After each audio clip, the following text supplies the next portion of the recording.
Welcome to my mommy's podcast. This episode is brought to you by GladSkin, an incredible new product and resource for anyone who is struggling with eczema. This product is rooted in a really unique scientific understanding of the skin's microbiome. GladSkin has unearthed an innovative new way to solve eczema that helps to treat the root and not just the symptom. It's a new category of non-prescription eczema treatment rooted in indolcin, which I hope I'm saying right, science that has received recognition from today's leading dermatologists and pediatricians. While most microbiome studies have focused on the health implications of what's found deep in the gut, we're now finding that healthy skin, just like a healthy gut, requires a balance of bacteria. In fact, 4 out of 5 people with eczema have a specific type of imbalance in their skin bacteria or their skin microbiome. And this is where GladSkin comes in. When the skin bacteria gets out of balance, eczema is more likely to flare. So a targeted approach that takes into account the microbiome's good and bad bacteria is critical to relieving the redness and itching of eczema. Although new and unique in its approach in the US, this has already been a proven solution for eczema in Europe for 5 years and received recognition from leading dermatologists and pediatricians. It's also been accepted by the National Eczema Association and is a different approach altogether compared to steroid creams and traditional over-the-counter moisturizers. The best part, GladSkin is hypoallergenic and free of steroids, fragrances, drying alcohols, and harmful preservatives. It's stored fresh in a pharmaceutical quality bottle, so they don't need to use the chemical preservatives found in most over-the-counter creams and lotions. And I hear from a lot of you whose children have eczema, and I'm so excited to get to share this resource. You can find out more and get an automatic 10% discount by going to wellnessmama.com/go/GladSkin, GladSkin. So again, that's wellnessmama.com/go/GladSkin to get a 10% discount. It should be automatic, but you can also use the code wellnessmama10 if you have any trouble. This podcast is sponsored by Wellness. That's wellness with an E on the end. My new personal care company that creates products that go beyond just safe and natural to contain beneficial ingredients that nourish your body from the outside in.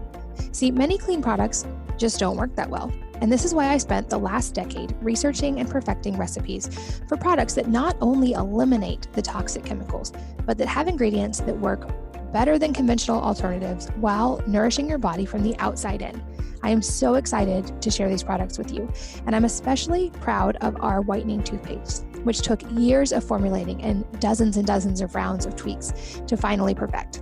Our Whitening Toothpaste supports a healthy oral microbiome and strengthens tooth enamel naturally using ingredients like hydroxyapatite, neem, and green tea. Instead of fluoride, our formula contains green tea leaf extract, which is loaded with antioxidants. Plus, we use a phytochemical in green tea that's shown to fight bacteria that leads to tooth decay. We combine this with hydroxyapatite, a naturally occurring mineral and the main component of tooth enamel, with clinical studies showing that it can help strengthen teeth and avoid cavities. And of course, fresh breath is important when it comes to brushing teeth. So for that, we included peppermint leaf and neem. If you're not familiar with it, neem prevents bacteria from sticking to teeth and turning into plaque. So this protective measure means fewer bacteria, which leads to fresher breath. Check out our Whitening Toothpaste along with all of our products, including hair care and hand sanitizer at wellness.com. That's wellness with an E on the end, WELLNESSE.com.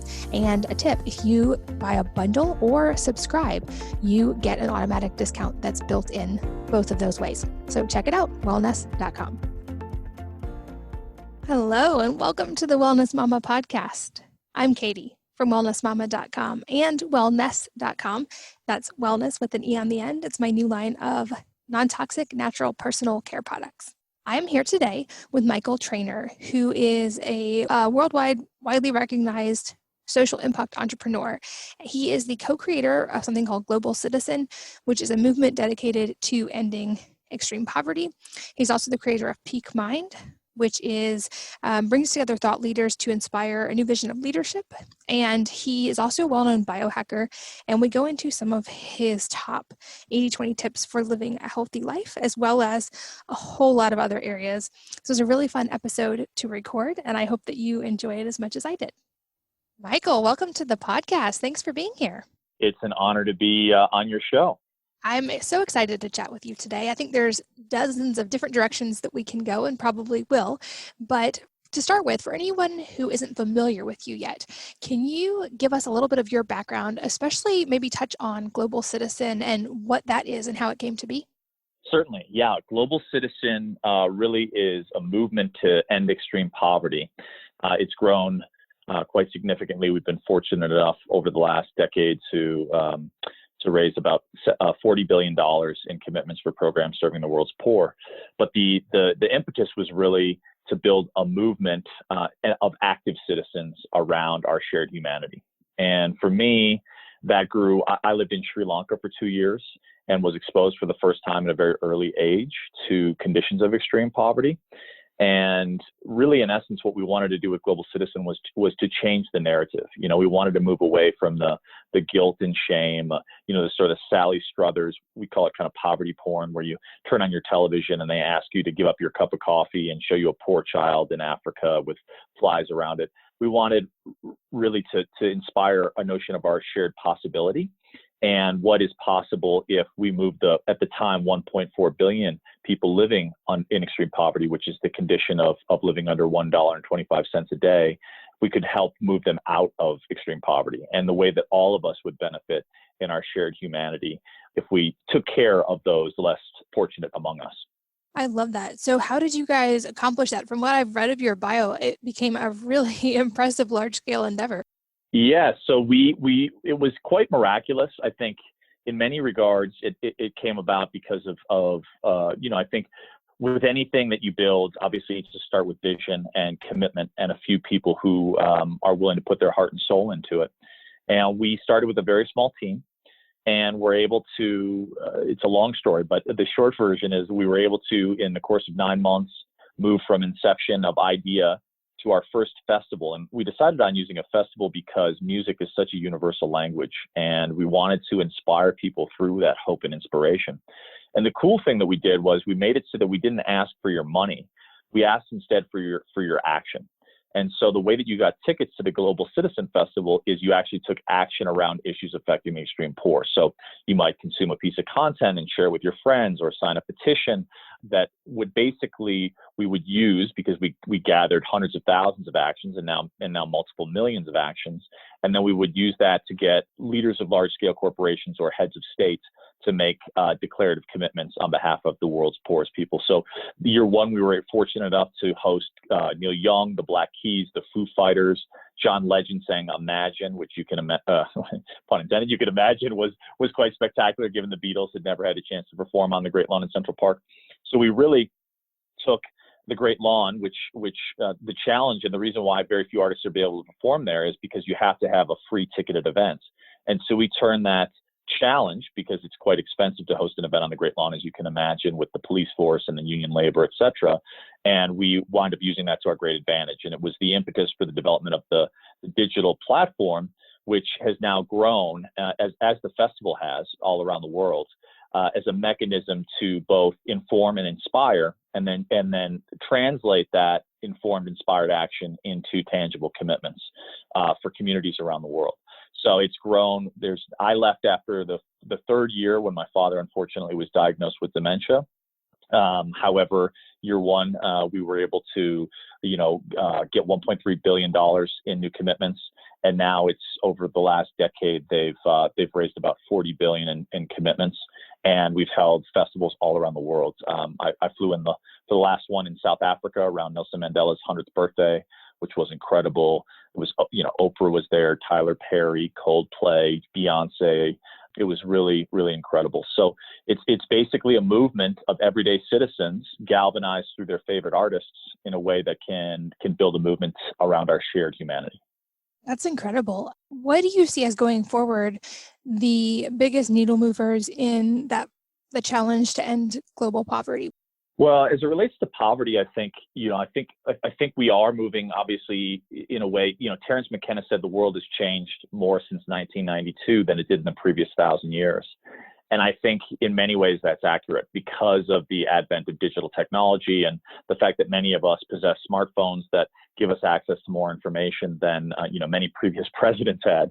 So I do think that there is an exponential evolution as it relates to technology. I think a lot of it rests on political will. And I think a lot of it also rests on the ways in which we can create more egalitarian technologies. I share a story sometimes where, I say, could we agree that Bill Gates is a genius? And most people would agree he's a genius. And I say, well, okay, even if he's a 1 in a million genius, which I don't think he is, but let's say he's 1 in a million.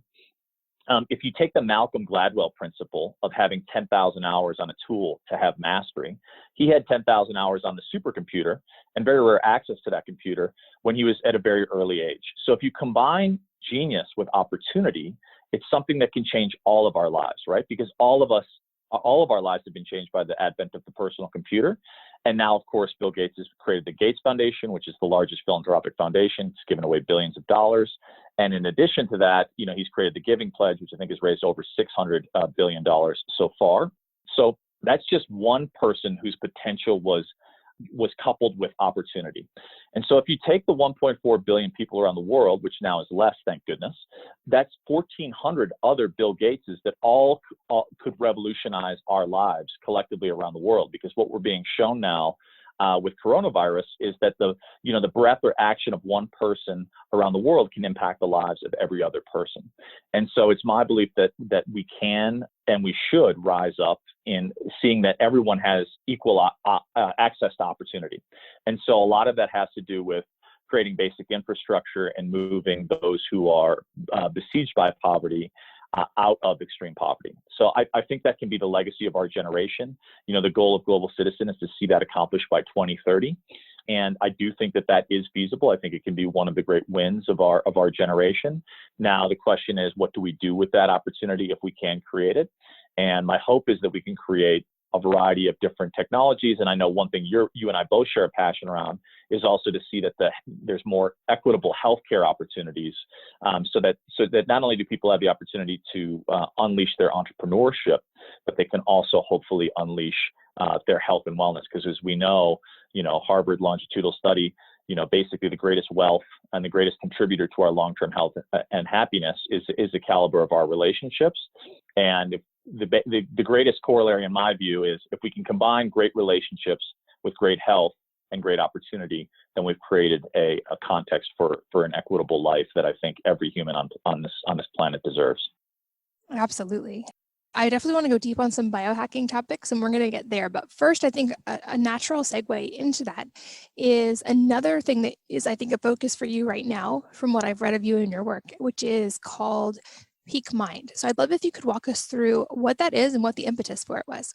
Yeah, so Peak Mind is the personal aspect of this story is my father, while I was building Global Citizen with the incredible team that we had put together, was unfortunately battling prostate cancer, which unfortunately is all too common these days. He then was diagnosed after the second festival with dementia and cognitive decline.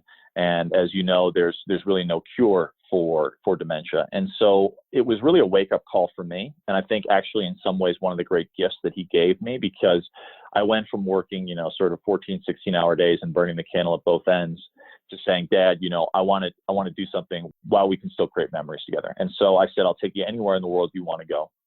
And he's a very modest man, so he never asked me to take him anywhere. But I decided to surprise him, and I took him to South Africa.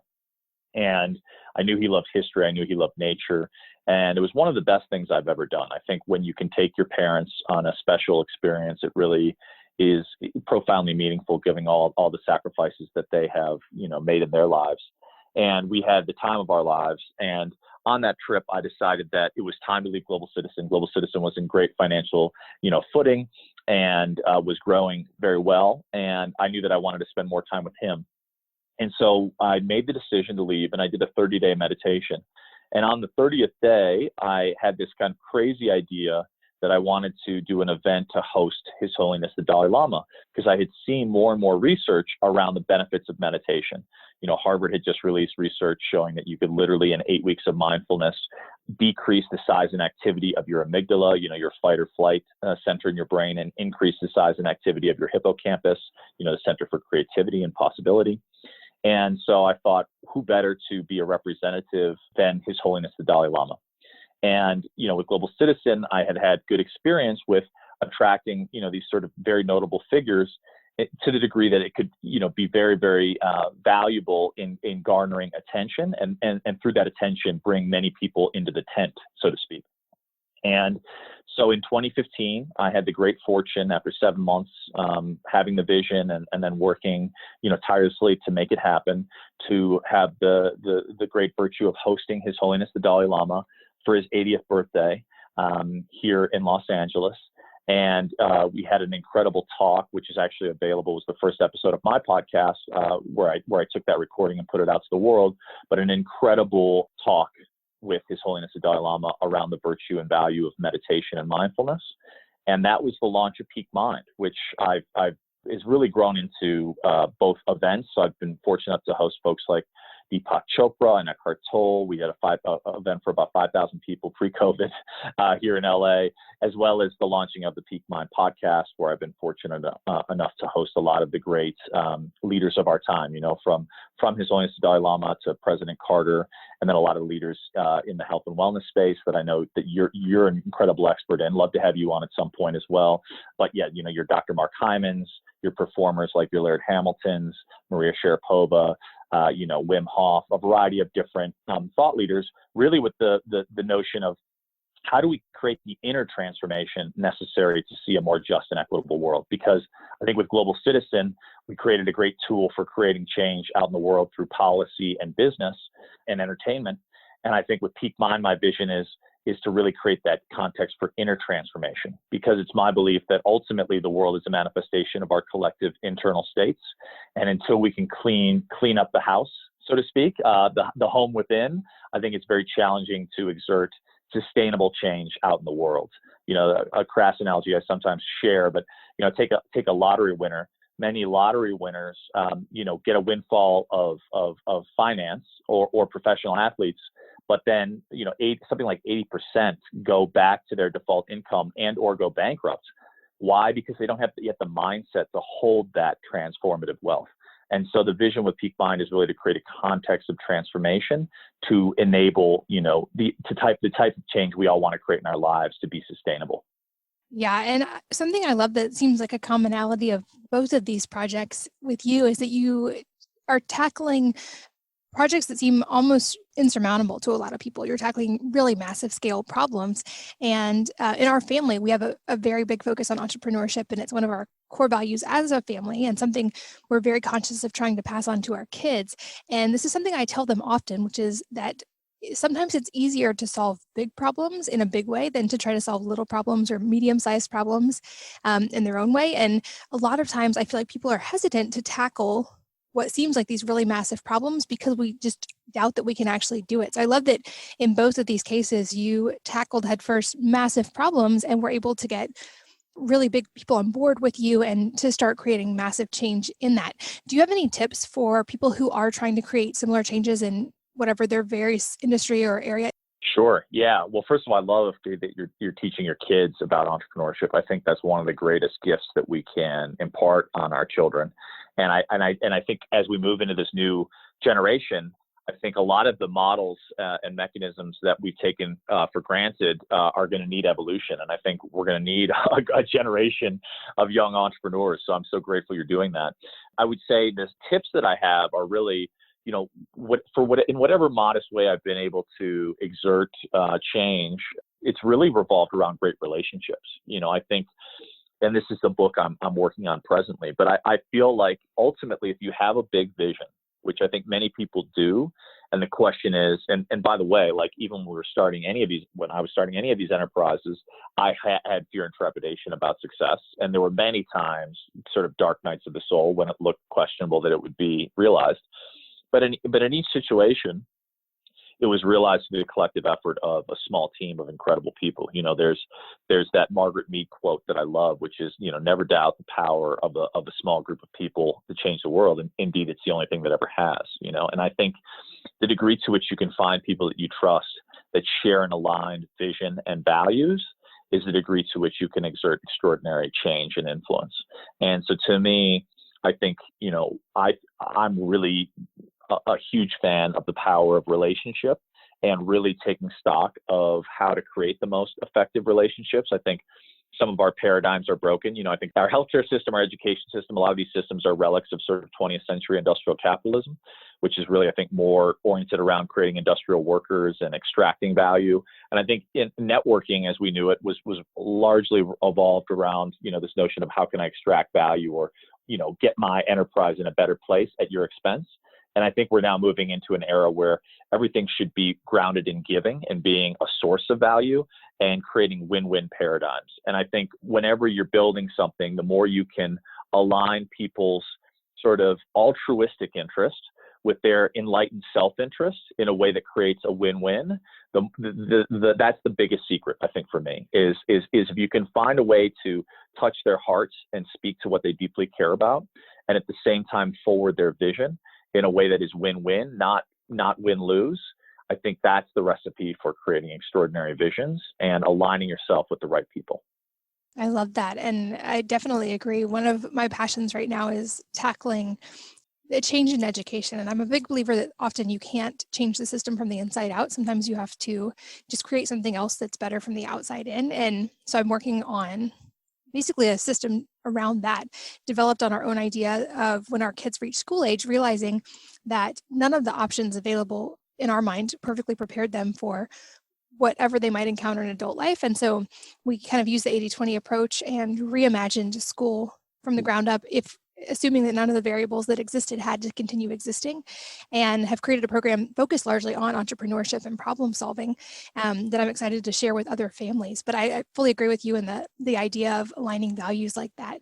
And I also love that you brought up the internal state and doing the inner work side of that, because I feel like this is something that's being talked about more and more, and it was certainly a large part of my journey as well. I'm curious if you have any personal story or resources related to this, because from my own perspective, I did all the physical health and wellness biohacking stuff for almost a decade and made some progress, but not nearly as much as I had hoped to. And it wasn't until I did the inner work that everything dramatically changed. And I'm now very much an advocate for this. I'm curious if you have any resources you'd recommend or any personal story related to that.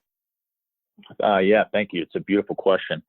I have, as many of us have, really been in a process of trial and error. So I've done a lot of experiments, and I've tried a ton of different modalities, from the Landmark Forum to what was called MITT, which is with a similar program. I'm curious to try the Hoffman process. I have, delved deeply into men's work. One of the reasons I developed such a close relationship with my father is I did something called the Mankind Project, which I know you have a great number of moms in your audience. It's always tricky to sort of suggest change for people we love. But one of the greatest things that I've done was that Mankind Project, because I think, for men and for the women who love them, unfortunately, there isn't in this day and age, I think, a great processes of individuation, right? So we see now in the health movement, a lot of, I'm sure folks that you've had on the show are kind of arguing for what you would call primal living or primal eating, right? Like that notion of how do we go back to how the human biology evolved? Well, I think there's also a way in which the human psychology and human community has evolved. And unfortunately, modern day life doesn't necessarily look like that. A mother in Bali, hundreds of years ago would have oftentimes born a child, and in certain indigenous cultures, that child would have passed along the breast of every lactating mother. Now we know now that probably would not only enhance the microbiome, but it also creates a social bond and that notion of it takes a village to raise a child. And I think that notion of community is so powerful. And with men, there were traditional processes of individuation where, a young man or an adolescent man would be taken by the group of elders, the group of men in the community, and actually move through oftentimes an arduous ritual or challenging process into a demarcation of now he was a man. And this is what it looks like to be an effective contributor in society. And without getting too philosophical, I think we see now a lot of examples of the immature masculine out in the world. And fortunately, I think we're also seeing a great elevation of these incredibly powerful women and a rise of the feminine beyond this sort of patriarchal system. But without getting too far afield, I think the Mankind Project was so profound for me because it really enabled me to be supported by a group of men on a weekly basis in a free container where we could do the deep work that enabled me, and I think the men I shared that space with, to be the most effective versions of ourselves and to show up to our partners in a better way. For many of the men who had children, to show up to their children in a better way.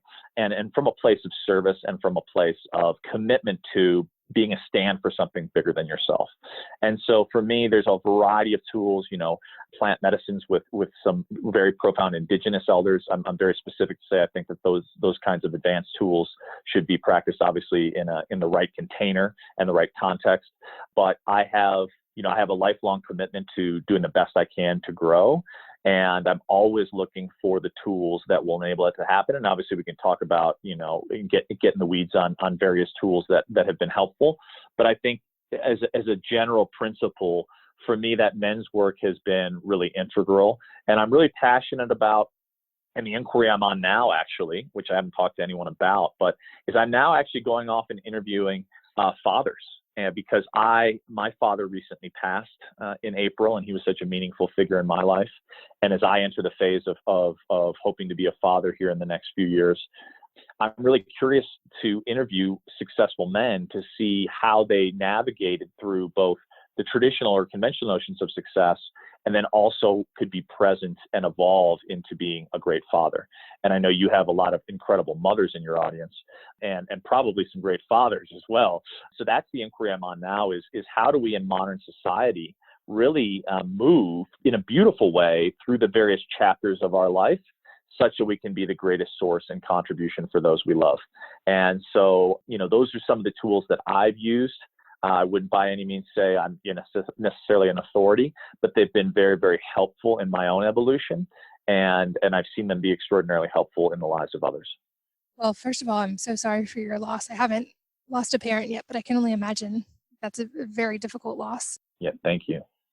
I hadn't heard of this group, but the need for community, I think you're absolutely right that this is something that maybe comes a little bit more naturally to women, or at least I see this in my own life and in friends, is women are more inclined to create moms groups or girls' nights out or whatever it may be and form communities if they don't naturally happen. And it feels like this is maybe a tougher thing for guys, or at least I just don't see it happen as easily and as often. And like you mentioned earlier, we know even from clinical data that community and relationships are so important, not just our mental state, but to our actual physical health as well. And I feel like this is something that's so difficult in today's world. Like there's so many factors that make it harder and harder to form those really solid relationships and really great communities. And it's something we do have to be more intentional about in today's world. And so it sounds like this is a great tool for that many listeners could pass on to their partners or husbands as a resource. Any other tips for building community? Because this is something I've talked about actually quite a lot on this podcast. And I still get so many questions from listeners of how do you actually practically do this, especially if it's not something that's just built in where you live. Yeah, I think you totally hit on it there, Katie. I mean, I think that's exactly right. So Harvard's longest longitudinal study of its kind demonstrated the single greatest corollary, which I referenced a little bit earlier, the single greatest corollary to our long-term health and happiness, the single greatest, is the quality of our long-term relationships. Now, that study in some way was flawed because they tracked only men. So I'm hoping that there's greater studies to come. But I think that the base of the information is accurate, right? I think community, which is one of the great challenges of our time, because we live in such an individual-centric society, at least many of those listening, is medicine. And I think there are a variety of ways in which you can forge community. It's actually the topic of the book I'm writing presently, so it's something I care deeply about. But largely, I think we need to look to our ancestors in some ways and think about what are the mechanisms they used to build community. We had a sacred ritual in my family that I thank my mother for every day, which is that, when we had dinner at 6 p.m. every night, the whole family was there, no phones, no television, and we had that chance to sort of bond as a family.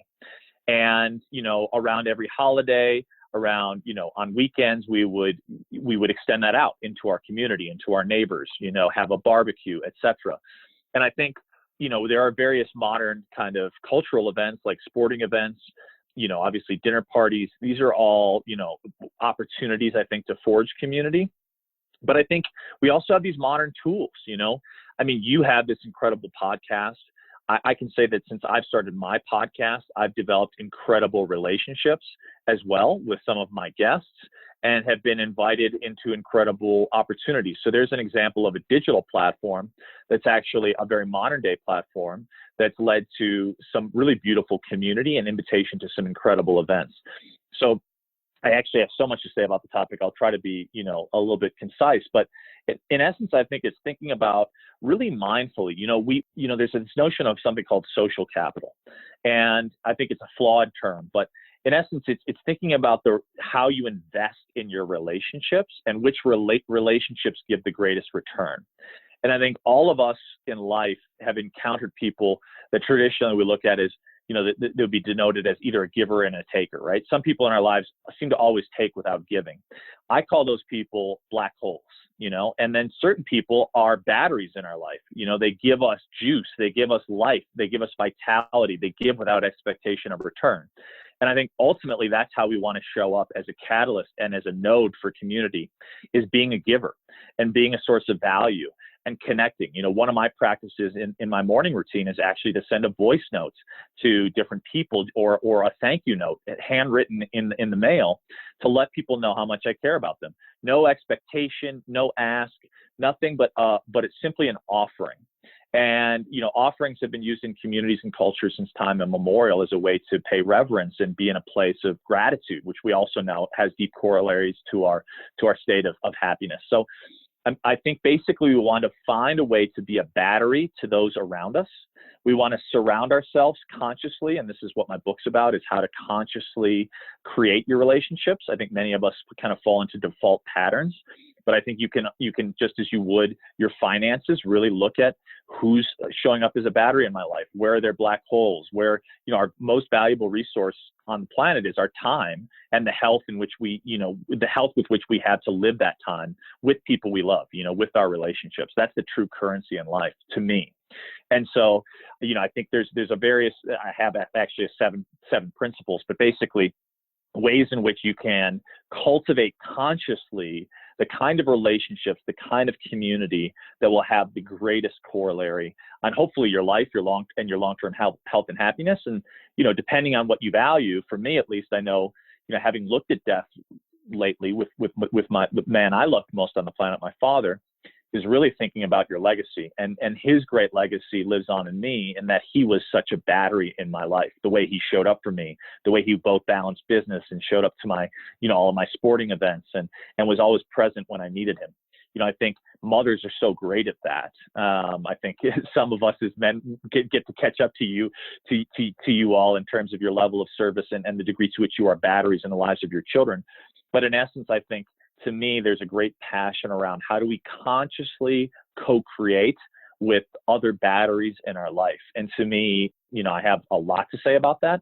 But in essence, I think there's few greater exercises, because I know, at least for me, on my deathbed, I will look back and think, I don't care if I have a Lamborghini in the driveway. I don't need an 8-bedroom house, but I will have lived a valuable life if I have been a source for those I care deeply about and have had quality experiences shared with those I love. And to me, that's a life worth living. I am very much in alignment with you on that. And to echo what you said as well, I believe you're absolutely right. I've said for a long time that I think mothers are one of the most powerful forces on the planet, not just because we have such a daily impact on the next generation, but I think a mother's tone often sets the tone for the whole household and for their children's inner voice later in life. And so it's been an absolute honor to be able to be part of this community of moms who I think have such a tremendous ability to impact outcomes on a world scale. Absolutely.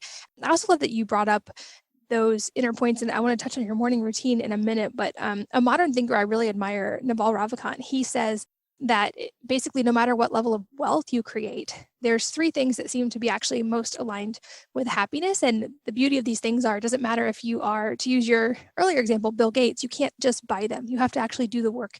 And that is a calm mind, a fit body, and a happy home. And the happy home speaking, of course, to the relationship side. But those are things, it doesn't matter how much material success you have on paper, you have to actually put the time and effort into building and curating and creating and maintaining, which to your point, I think those are some great tips for doing so. And you mentioned your morning routine. Anytime someone is successful, especially on such a large scale, I'm always curious what their morning routine looks like. So what is your morning like? Yeah, well, my morning it depends on if right now I'm traveling. As I mentioned, I'm in Jackson Hole. So there's sort of a broken down aspect of the process. But generally when I'm home, my morning routine looks like waking up. When I'm really good, I like to wake up before the sunrise. That happens less frequently than I would like. But in an ideal world, I'd like to really move with the circadian rhythms, the movement of the sun. I think it's one of the great underspoken about elements of health and wellness. So the more days I can watch the sunrise and the sunset, the better. And generally speaking, my process starts with gratitude. So really, when I first wake up, thinking about two or three things that I'm grateful for, right? To set that sort of mindset up in a good way. The second thing I do is I meditate. So I've done a variety of different meditation practices. I studied Vipassana when I lived in Sri Lanka. I've also done Vedic meditation, which is incredible, which uses sound as an anchor for your meditation practice. And I've kind of created my own mindfulness practice. But usually I'll set Insight Timer, which is, just an app on my phone, for 10 minutes, because I know, just like your audience, a lot of busy moms a lot of times don't have the luxury of a ton of time. That said, I think the great hack for busy moms and busy parents is how much we can create time for ourselves in the morning, in the case of your audience, and perhaps before their kids wake up. And so for me, it's gratitude, it's meditation. I don't do this every morning. I'd love to say I did, but I like to do the morning pages. Julia Cameron wrote that great book, The Artist's Way. And if you can create time, I think even just to write one page in your journal, even if it's nonsense, I think that act of writing is so powerful, that act of reflection. It's also as I think about, if I ever had to leave the house, the first things I would grab in a hurry would be my journals. So journaling is a part. I do hydration. So I think, a glass of water, ideally with some kind of like minerals. So like some type of hydrating minerals, or even like an Irish or a Celtic salt. And then I do coffee. Various people feel various ways about coffee. I'm a huge fan of coffee, and of late, I've actually been practicing intermittent fasting. So I'll do black coffee so as not to break my fast. And I generally do an 8-hour feeding window. So I'll go from noon to 8 p.m. And then, and I'm not like hardcore about it, by the way. I also believe in joy. I don't believe in beating yourself up. I don't think you need to like be hard on yourself. All of us, it's like if I'm at a party and I want to have some birthday cake, I'm going to have birthday cake. So it's not, I think life is also about joy, but in general, those are the precepts. Is I try not to, at least during the week, eat. I'll do black coffee until about noon. But that's usually, and then I'll sort of reflect and ground myself and take a few deep breaths and think about what I want to achieve that day. And that's kind of the core tenets. There are other aspects. I live by the ocean. I'm fortunate to live by the ocean. So in an ideal world, and what I was doing for quite a long time, is I would get a workout in first thing in the morning. A lot of my research showed that the most accomplished CEOs, the president and Michelle Obama to, Oprah Winfrey on down, would do exercise in the morning. And I do exercise in the morning. And then when I'm really good, if I'm home, I'll jump in the ocean and get that cold plunge in, because nothing wakes you up more effectively than a little Wim Hof breathing into either a cold shower or the ocean. So that's in essence my routine. And I just wanted, just because it was on your last point, it's a little bit of a non sequitur, but to relate to what you said about moms, which is I was just listening to Melinda Gates yesterday. And she reiterated something I think really powerfully about, which is in the context of global citizen, when you look at the qualities of what has the most profound potential to change the world, the most profound potential to change the world is actually the empowerment of women and moms around the world. Because as moms inherently, I feel like have the mindset and as well as the practices and behaviors to be a catalyst, again, to bring us sort of full circle, to be a battery, not just for themselves, but for their family and for their communities. And so as you see with the Grameen Bank and with a variety of different, Jacqueline Novogratz and the Acumen Fund, if you empower women and girls around the world, it will have the greatest corollary on our chance of hopefully righting this ship in such a way that we can live on this planet for many, many years to come. So I just wanted to say that because you had mentioned the power of moms. And actually, research has shown that the greatest investment we can make is in the future of women and girls on this planet.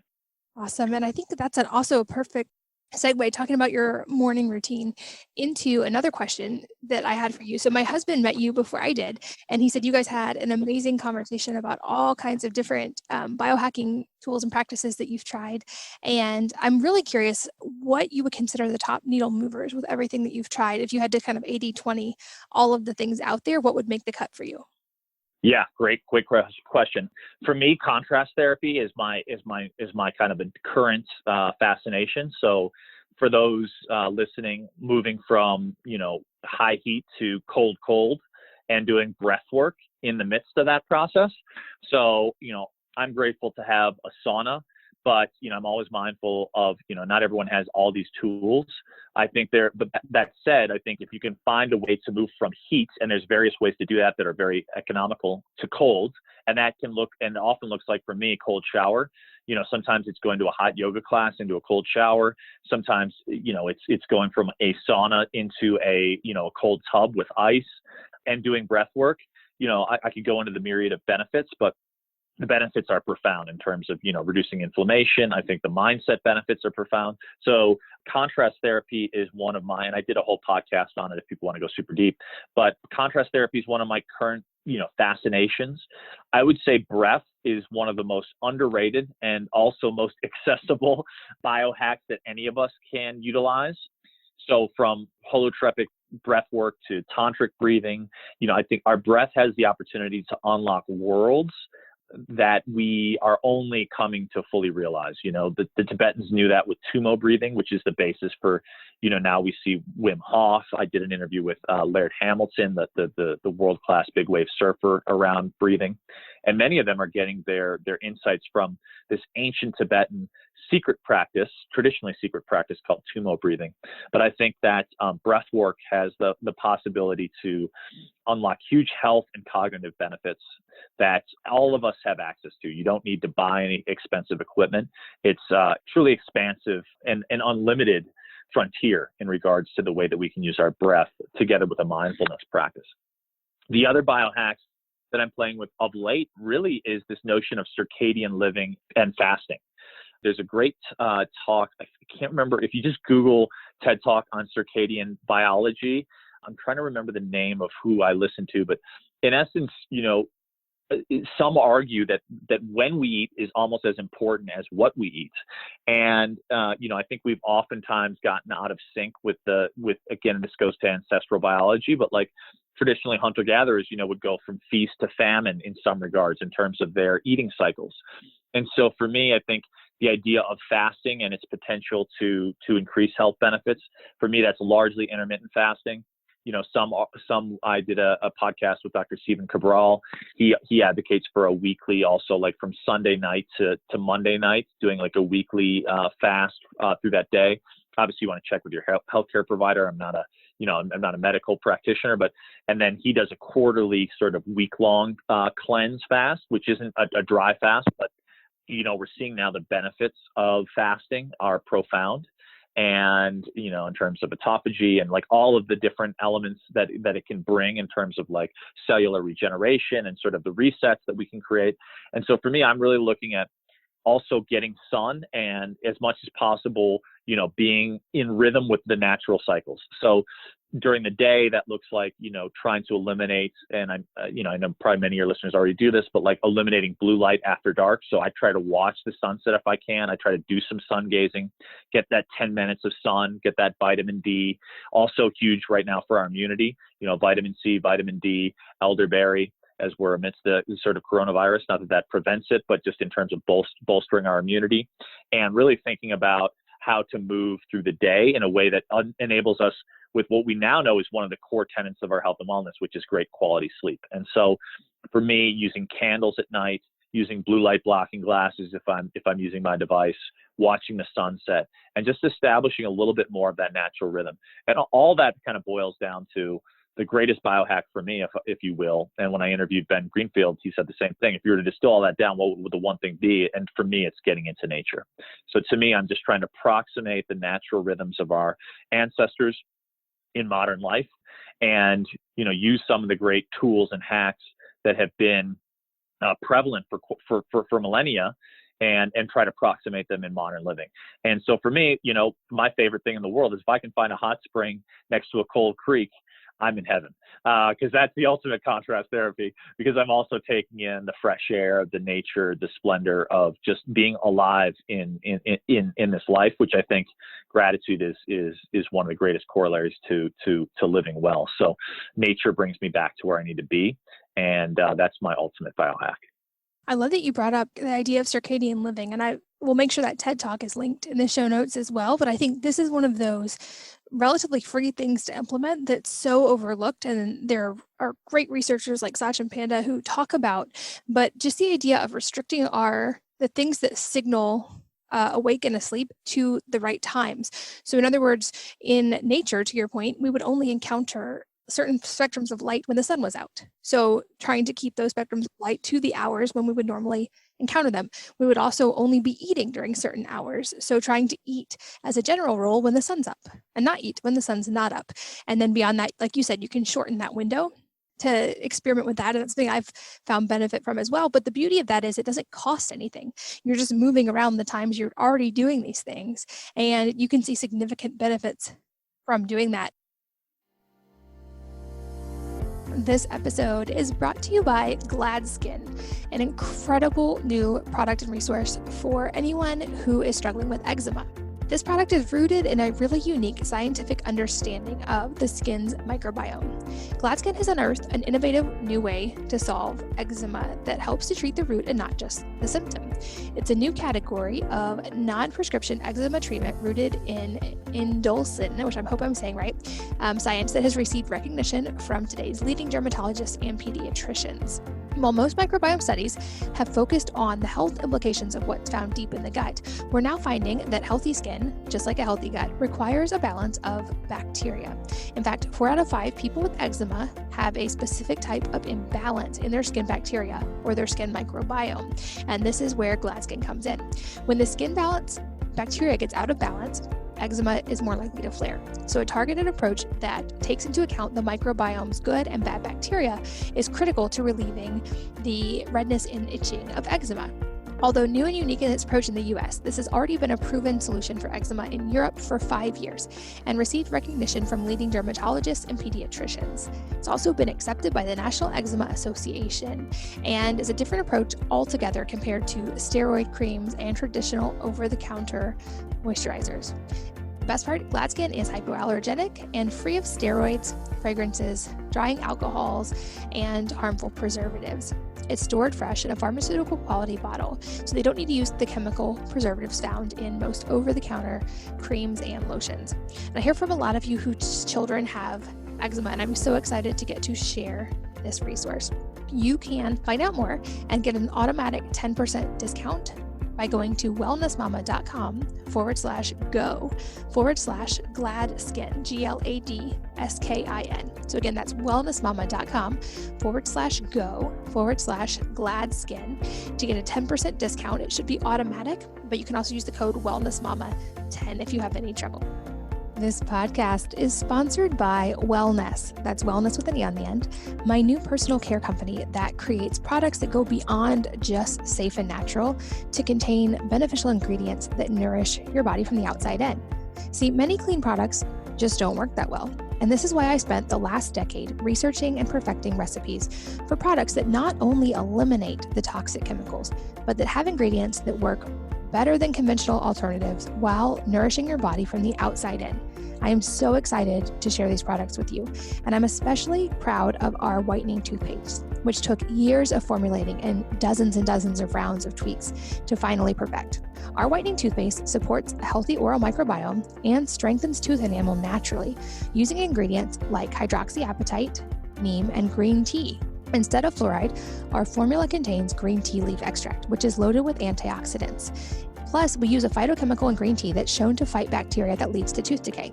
We combine this with hydroxyapatite, a naturally occurring mineral and the main component of tooth enamel, with clinical studies showing that it can help strengthen teeth and avoid cavities. And of course, fresh breath is important when it comes to brushing teeth. So for that, we included peppermint leaf and neem.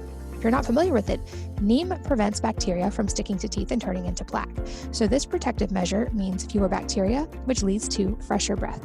Check out our Whitening Toothpaste along with all of our products, including hair care and hand sanitizer at wellnesse.com. That's wellness with an E on the end, WELLNESSE.com. And a tip, if you buy a bundle or subscribe, you get an automatic discount that's built in both of those ways. So check it out, wellness.com. Talk a little bit more about contrast therapy and how this can be implemented. I think from what I've researched, there seem to be almost distinct benefits from the different extremes on their own and then also together. So in other words, there are really well-documented benefits of heat in the form of sauna or whatever it may be, also benefits of cold on its own. And then when you combine them in the form of contrast therapy, it almost comes with a whole separate host of. Yeah, that's exactly right. So I did a whole podcast on this on my show, which is just Peak Mind with Michael Trainer, on contrast therapy. But in essence, sort of short form version, you said it perfectly. So, heat brings its own benefit. There's sort of the biological as well as sort of the psychological benefits that come with both heat and cold. So, cold has been used, by athletes for ages, right? To prevent injury, to reduce inflammation. It basically is a constrictor. So you get that vasoconstriction, right? And so when you combine that, for example, with heat, you're moving, and obviously this has actually been practiced in certain cultures for ages, right? In Russia, in Scandinavia, these have been practices in some of the longest. You talk about longevity, in sort of some of the longest living populations.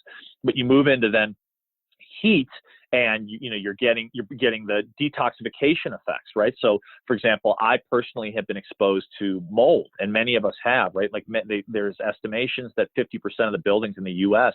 could be moldy, right? So there's environmental toxins, which I think unfortunately is now a corollary to modern day living. Even children that are unborn are exposed now to chemicals beyond anything we had previously reckoned with. So the idea of creating detoxification pathways is so central and so elemental, I think, to modern day life and living. And the sauna is one of the greatest ways to use, your skin basically and your sweat to excrete many of those stored toxins. So I'm about to do a heavy metal test, but I've done everything from, I used a lab called Vibrant Labs. I did a cardiac test. I've done a gut health test in terms of testing my microbiome. I've done a cognitive test. I tested my mitochondrial health in terms of my cellular abilities, and I'm now using heart rate variability. We now all have access to tools like Oura Ring or the BioStrap or the Whoop Band, and start to train sort of our heart rate. But the other benefit of heat, obviously, is you start to get your heart pumping, you start to sweat, you're removing toxins, and then you move into cold and you get that, and then you create that constriction, right? So you're kind of just like the breath, or waves in the ocean. You're creating that contraction and expansion, and both bring profound benefits. The other thing is you're creating resilience, right? So both in a biological, but also in a psychological state. No one that I know of wants to jump into a cold plunge. I mean, there probably are. I'm sure there are people that are sort of masochistic that love getting into a cold bath. I do not love getting in, but I love the feeling of getting out, right? Because in essence, I know that I've reduced inflammation. Inflammation is the source of many of our inflammatory diseases, right? Like talk about the developing versus the developed world. Diseases, like dementia is a disease largely of the developed world. I mean, these are inflammatory diseases. Some people are looking at it as calling it type 3 diabetes. We now have, unfortunately, more obese people on the planet than non-obese people. This is a whole nother podcast, but, we don't have access to the same nutritious soil. A lot of people live in food deserts. So the degree to which that we can reduce inflammation, given how much, obviously, principally that comes through nutrition and using healthy oils and all the different things we could talk about. But I think the other piece is the tools that we can use that are anti-inflammatory, and contrast therapy is incredible in terms of reducing inflammation. Those are all to our benefit, right? Because it sets us up, there's the germ and the terrain theory, and we're all now exposed to more germs, more toxins. So the more that we can take care of our terrain, our home turf, the better. And I love contrast theory for its anti-inflammatory properties. I love the idea of excreting toxins. I love the degree of creating sort of blood flow, that contraction and expansion, the oxygenation of the blood that I think is profoundly helpful. So I could go on and on, but in essence, I think contrast therapy using heat and cold, and you can do that in nature, is one of the best things you can do for your health. Another topic I'd love to touch on, if you're willing. I know you mentioned your dad and the dementia side of things. And I know this is an area where we're doing a lot more research right now. And I've heard it in the research referred to even as like type 3 diabetes. And there's like a metabolic component there. I'm curious, I'm sure you've done a lot of research in this area because it was so close to home for you.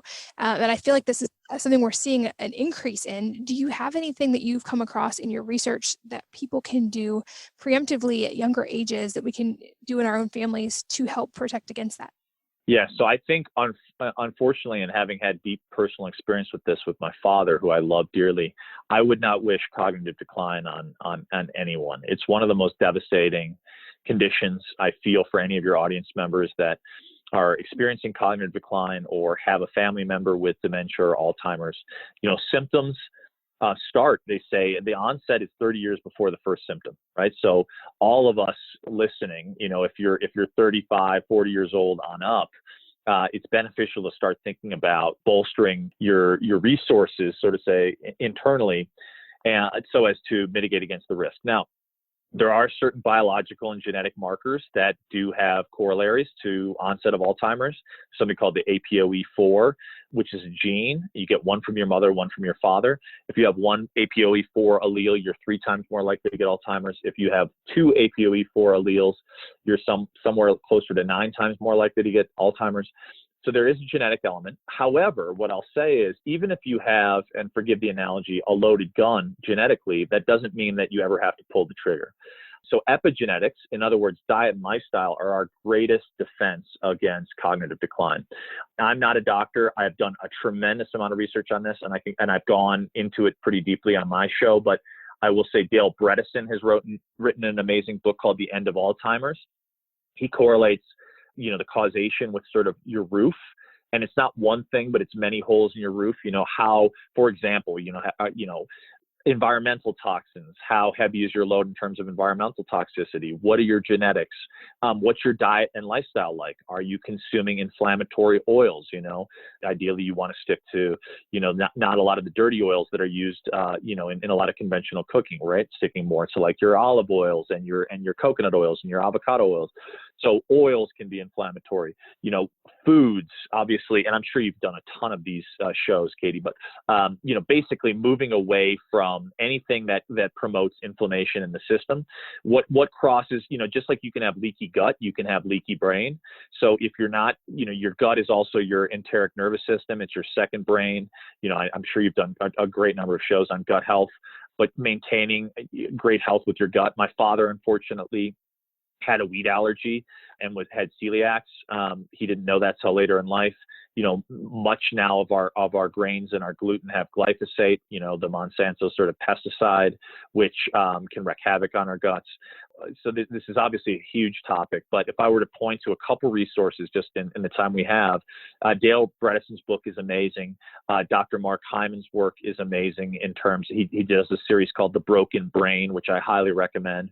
I've done several podcasts with Dr. Terry Walls. I'm about to do one with Dr. Bredesen, Dr. Mark Hyman, probably folks that you've had also on your show, but in essence, really seeking out the best functional medicine doctors. But I think doing also the testing, we now have access to those tests. So you can find out if you have an APOE4 allele. For example, I quit alcohol. I didn't have an alcohol problem, but about 11 months ago, I realized that for my genetics, alcohol was not ideal for me. And so I've stopped, for at least for the last 11 months, stopped drinking. So I think there's a lot of different things you can do proactively that sort of help, again, maintain your terrain in the best possible ways to give you that resilience. And in essence, the brain is such a frontier. There's still so much we don't understand about it. But the more that you can practice lifestyle practices and nutrition and exercise, increasing BDNF, doing muscle, extending exercises, getting that cardiovascular exercise in, all of those things are integral to creating that terrain that helps to prevent dementia. And then there's, of course, great supplements. You want to be getting your great clean omega-3s, your vitamin D, B. There's a whole protocol, which I've spoken about. I have a whole list. If anyone wants to message me, they can feel free to. But, supplementation, nutrition, diet and exercise, many of the tenets that you are an expert in and talk about frequently on your podcast, those are core tenets. And then looking to the experts as it relates to, how to prevent, if you do have those genetic markers and or you just have a lot of inflammation, how to get that down so as to kind of help enhance your epigenetics so that, again, using that analogy, even if you do have a loaded gun, you never have to pull that trigger. So many practical tips. I'll make sure we link to all of the resources you just mentioned in the show notes at wellnessmama.fm.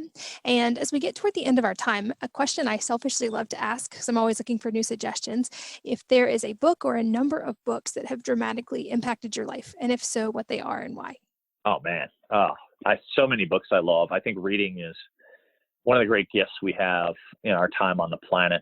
I'll mention a few that I love. The Obstacle is the Way by Ryan Holiday, I think, is an exceptional book. All of us are facing challenges.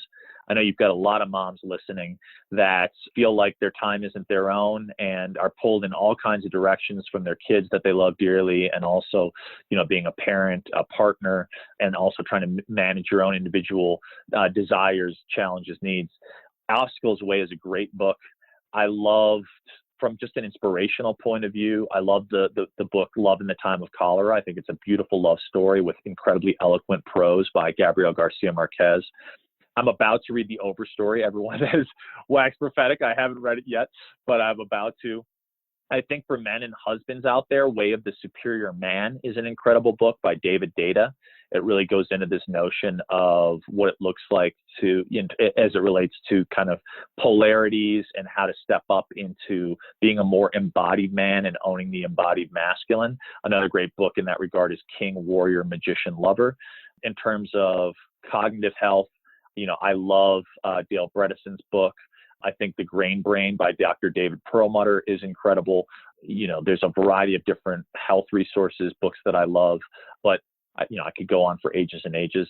The book I'm reading right now is Braiding Sweetgrass, which is a really beautiful story. And there's a book by Boyd Vardy, and I just had him on my podcast. He was incredible. He's actually a lion tracker. He doesn't hunt lions, but he uses tracking as an analogy for living and talking about being on track and being off track. Can't remember the exact title. You could probably Google it. I think it's like Lion Tracker's Guide to Life.